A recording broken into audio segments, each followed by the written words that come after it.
Hi friend, अस्सलाम वालेकुम। Story start करने से पहले please subscribe my channel. Subscribe करने के बाद बेल आइकन को क्लिक कर लीजिएगा एंड लाइक माय वीडियोस अगर आपको स्टोरी अच्छी लगे। तो अब हम चलते हैं स्टोरी की जानिब। जुनून इश्क पार्ट नंबर 35। जैसा ही इरफा आँखें खोलती है उसको लगता है उसके चेहरे पे किसी ने हाथ रखा हुआ है, और जैसे ही वो देखती है तो अहमद साहब एक हाथ से अपना मास्क हटाती है और फिर इरफा को दिखाते हैं कि देखो ये मेरा चेहरा है, मैं हूँ। तो इरफा बहुत ज़्यादा डर जाती है और उसकी अम्मी उससे पूछ रही होती है कि बेटा कौन है, तुम्हारे अब्बू आए हैं क्या? तो रात के 12 बज चुके होते हैं क्योंकि इरफा के अब्बू इस बार अभी तक आए नहीं हुए होते घर पर। और वो देखती है कि अहमद आए और वो उसके ऐसे फेस पे हाथ रखे हुए हैं। तो इरफा से हाथ जोड़ के कहती है कि प्लीज़ तुम ऐसा मत करो, वरना सबको पता चल जाएगा कि तुम यहाँ पे हो। तो अहमद उसे कहता है कि तुम मेरी एक बात सुनो, तुम बाहर साइड में आओ, फिर मैं तुम्हारी बात सुनूंगा, लेकिन तुम्हें मेरी एक बात सुननी होगी। तो इरफा उससे बोलती है कि ठीक है मैं आती हूँ, लेकिन प्लीज़ तुम अभी बाहर जाओ।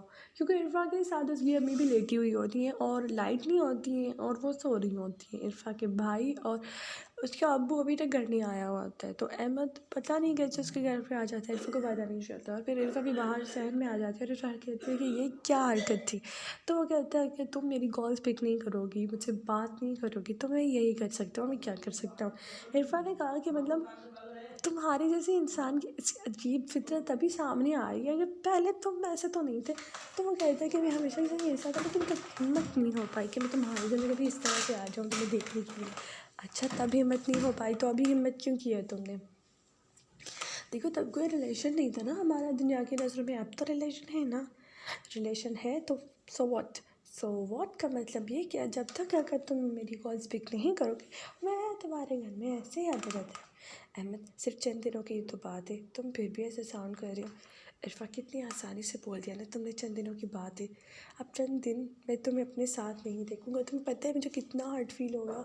मैं बर्दाश्त ही नहीं कर सकता तुमसे दूर रहना, और तुम हमेशा बहाने ढूंढती रहती हो मुझसे दूर होने के। अहमद, जो भी बात है मैं तुमसे बाद में कर लूँगी, पर फ़िलहाल तुम यहाँ से जाओ।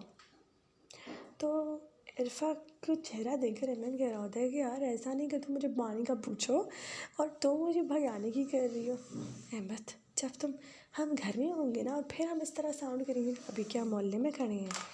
इरफा को बहुत ज़्यादा चिढ़ाई हुई होती है, लेकिन अभी वो अहमद के सामने चढ़ भी नहीं सकती क्योंकि अगर वो ऐसे कहती तो वो पूरा मोहल्ला भी इकट्ठा करता। सिवाय इरफा पे लोग हंसने के और कुछ भी नहीं होता। तो इससे तो बेहतर था ना कि इरफा हालात को देखकर, सर्कमस्टांस देख कर इरफा यही बोलती है कि अहमद तुम जाओ, और अगर तुम कॉल करोगे तो मैं पिक कर लूँगी, और अगर तुम चाहो तो मैं पूरी रात तुमसे कॉल पे बात करूँ तो मैं करूँगी, लेकिन फ़िलहाल तुम्हें जाना होगा। तो मेरी बात सुन के बहुत खुश हो जाता है। ये है ना अच्छी इंसानों वाली बात, अच्छी वाइफ वाली बात। इरफा, अभी तुम मुझसे बात करोगी तो फिर मैं ऐसी हरकतें नहीं करूँगा, लेकिन हाँ मेहरबानी करके ना मुझसे बात ज़रूर करना। ऐसा नहीं कि मैं जाऊँ और तुम फ़ोन ही बंद कर दो, नहीं मैं ऐसा नहीं करूँगी। प्रॉमिस? हाँ हाँ प्रॉमिस। तो फिर अहमद पता नहीं कैसे कैसे करके उनके घर में एक पेड़ लगा हुआ होता है और उस पेड़ पे चढ़ के फिर वो दीवार फैला के चला जाता है। जैसे ही वो जा रहा होता है तैसे दरवाज़ा के बजता है, इरफा दरवाज़ा खोलती है और देखती है कि उसके अब्बू और उसके भाई आ गए। तो वो पूछ रहे होते हैं कि इरफा अभी तक तुम जाग रही क्यों नहीं हो? नहीं, वो मुझे नींद नहीं आ रही थी, पानी पीने बाहर आई थी तो इसलिए। अच्छा, ठीक। जैसे ही वो घर के अंदर एंटर होते हैं वैसे ही अहमद छलांग मार के बाहर एंटर हो जाता है और चला जाता है। इरफा के साथ में सांस आती है कि अभी वो बच गई है फ़िलहाल। फिर वो अपने अब्बू को कहती है कि पापा हम आपके लिए कुछ खाने वगैरह के लिए ले आएँ। तो वो कहते हैं कि नहीं, हमारा पेट भरा हुआ है, तो अभी एक काम करते हैं, हम चारपाई ना बाहर सहन में लगा लेते हैं क्योंकि रूम में तो जगह है नहीं, बहुत सारी चीज़ें भी हैं, और तुम जाओ बेटा अभी आराम कर लो। तो इरफा ना किचन में चली जाती है पानी वगैरह पीने के लिए। तो इरफा का भाई भी कहता है कि हाँ दी तुम ना पानी ले आओ। तो इरफा पानी लेने चली जाती है, फिर जग पूरा भर के पानी का लाती है और वो खुद पानी का गिलास पी लेती है और फिर भाई को देती है पानी, और फिर वहाँ पे जग रख के चली जाती है। फिर इरफा जैसे ही रूम में जाती है तो उसका जो फ़ोन होता है उसमें तो म्यूज़िक लगा हुआ होता है, तो वो कॉल पिक करती है। तो फिर देखती है, फिर सब पूछते हैं कि तुम्हें किसका कॉल आ रहा है। तो वो कहती है नहीं नहीं, ऐसा कंपनी वाले कॉल कर रहे थे पैकेजेस बताने के लिए, मैंने कॉल बंद कट कर दिया। तो इरफा फ़ौरन ही उसका कॉल कट कर देती है। तो अहमद को बहुत ज़्यादा गुस्सा आता है, तो वो फ़ौरन इरफा को मैसेज करता है। इरफा को मैसेज करता है कि अगर तुम कॉल पिक नहीं करोगे ना तो मैं वापस आ जाऊँगा। अब इरफा भी क्या करती है, इरफा ना फ़ोन में साइलेंट मोड लगा लेते हैं। तो जैसे अहमद दूसरी बार कॉल करता है तो फिर आवाज़ नहीं बजती और फिर इरफा कॉल पिक करके अहमद को बोलती है कि तुमने तो मेरी ज़िंदगी में मुसीबतें क्रिएट करने की ना कसम ही खा रखी है। तुमने ही तो मुझे कहा था ना तुम मुझसे कॉल में बात करोगी। देखो मैं कॉल में बात नहीं कर सकती, अगर मैसेज पे बात करना चाहो तो मैसेज। अच्छा तो फिर हम डेटा ऑन करो ना, कि तुमने इस फ़ोन में नेट पैकेज भी लगा रखा है। अरे देखो तुम किससे पूछ रही हो इन सारी चीज़ों के बारे में, मुझसे। मेरा तो पैकेज कभी ख़त्म ही नहीं होता डेटा। तुम बस व्हाट्सएप ऑन करो, फिर हम वहाँ पे चैटिंग करते हैं। इरफा को अपनी नींद बहुत प्यारी होती है और वो इस वक्त अहमद से बात वगैरह कर रही होती है और फिर मुझसे हाय हेलो के मैसेजेस कर रही होती है। फिर अहमद उसे पूछ रहा होता है कि तबीयत तुम्हारी ठीक है कि नहीं, घर वाले तुम्हारा ख्याल रख रहे हैं कि नहीं, घर में सब ठीक है कि नहीं है वो। तो इरफा को बहुत ज़्यादा नींद आई हुई होती है और वो एक ही जवाब देती है ओके। और फिर अहमद तो पूरी रात उस बेचारे को मैसेज करता रहता है और इरफा एक भी जवाब नहीं देती है।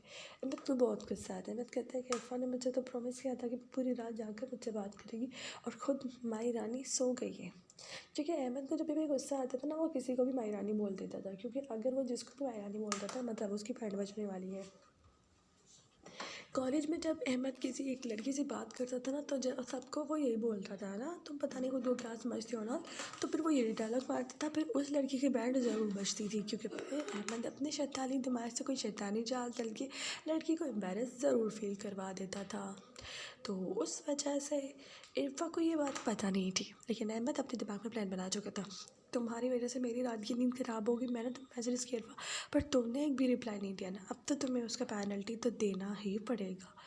तो इरफा तो बेचारी सो रही होती है। दिन को जब वो नींद से उठती है और देखती है कि फ़ोन में बैटरी ही नहीं है, तो पहले वो जाती है अहमद क्या कहेंगे, अब वो कुछ ऑल फॉल चीज़ें ना करे ना, वो पहले ही फ़ोन को चार्ज पे लगा देती है। फिर वो फ्रेश होने चली जाती है। जैसे ही वो फ्रेश होके आती है तो वो किचन में चली जाती है नाश्ता बनाने के लिए। और जैसे ही 6:15 बजते हैं, सारे घर वाले उठते हैं, तो इरफा सबके लिए नाश्ता बना चुकी होती है। तो आगे अम्मी कहते हैं कि बेटा पहले तो तुम इतना जल्दी नहीं उठती थी, अभी तो तुम इतना जल्दी उठ गई हो। अम्मी अब तो मुझे सवेरे उठने की आदत सी हो गई है। तो इरफा के भाई बहुत खुश होते हैं, वो सब नाश्ता करना स्टार्ट कर देते हैं। तो इरफा कहती हैं कि बेटा आज तुम्हें शॉपिंग के लिए मेरे साथ चलना होगा। तो इरफा अपनी अम्मी को बोल रही होती है, अम्मी मैं फ़राह से बात करूँ अगर वो हमारे साथ शॉपिंग के लिए चले तो वो उसकी अम्मी को हाँ मुझे कोई नहीं है मतलब मसला, तुम कर सकती हो उसे कॉल, बात कर लेंगे। जैसे ही इरफा फ़ोन ऑन करती है, उसके फ़ोन में थोड़ी सी बैटरी चार्ज हो जाती है, वो नाश्ता वाश्ता करके फ़ोन ऑन करके सीधा इरफा को कॉल कर रही होती है। बल्कि अहमद ने उसे सख्ती से मना किया होता है कि इस फ़ोन से तुम सिर्फ मुझसे बात करोगी और किसी से बात नहीं करोगी, लेकिन फिर भी इरफा बात करती है अपनी फ्रेंड फ़राह से। जैसे ही वो उससे बात करने लगती है, वैसे वैसे उसे एहसास होता है कि कोई उसे कॉल कर रहा है। इरफा की बच्ची, तुमने तो बहुत से शादी कर ली। जब मैं कहती थी तुम मोहब्बत करती हो उससे और वो तुमसे मोहब्बत करता, कितनी भोली बनती थी, अब तो सीधा उससे शादी ही करके बैठ गई हो। तो इरफा पहले तो सोचती कि मुझे कुछ बोलती हूँ, देखो जो होना था ना तो हो गया, बाकी बातें ना हम बाद में करेंगे। अरे लव स्टोरी के बारे में कुछ तो बता दो। तो वो कहती मैं तुमसे बाद में बात करूँगी। अरे तुम ना 8:30 बजे अगर आ सको तो आ जाना, हम सारी फैमिली वाले ना शॉपिंग करने जा रहे हैं। अच्छा ठीक मैं आ जाऊँगी 8:30 बजे। लेकिन तू एक बात बता, तुमने नाश्ता वगैरह कर लिया? अच्छा मैं तुमसे ना बाद में बात करती हूँ। ऐसे बोल के इरफा कॉल बंद कर देती है। अहमद को बहुत गुस्सा आ रहा होता है। उसने इरफा को इतनी सारी कॉल्स की होती हैं, रात को भी उसने इतनी कॉल्स की थी और दिन को जब इरफा उसकी कॉल देखती है और फिर उसे कॉल बैक करती है तो अहमद पहले उसकी कॉल को देख रहा होता है। उसका कोई मूड नहीं होता कहते कि कॉल पिक करें, लेकिन फिर वो अपने दिल के हाथों मजबूर होकर इरफा की कॉल पिक करता है और फिर इरफा को बोलता है, इरफा कोई तुमसे अगर मोहब्बत करता है और तुम उसे इस तरह साइन करते हो ना, ये बहुत बुरी बात है। इरफा कहती है कि मतलब ये इरफा पूरी रात में तुम्हें मैसेजेस करता रहा पागलों की तरह, तुमने कोई रिप्लाई नहीं किया, तो मतलब तुम सो गई थी। दिन में अभी मैं तुम्हारा फ़ोन ऑन हुआ, मैं पागलों की तरह जाग के तुम्हें कॉल्स किए जा रहा हूँ और तुम दूसरे नंबर पर मसरूफ़ हो। तुम बताओ तुम किससे बात कर रही थी? मैं फ़राह से बात कर रही थी। अच्छा, तुम्हें अभी भी वो तुम्हारी फ़राह दोस्त की पड़ी है, मेरी नहीं पड़ी इरफा।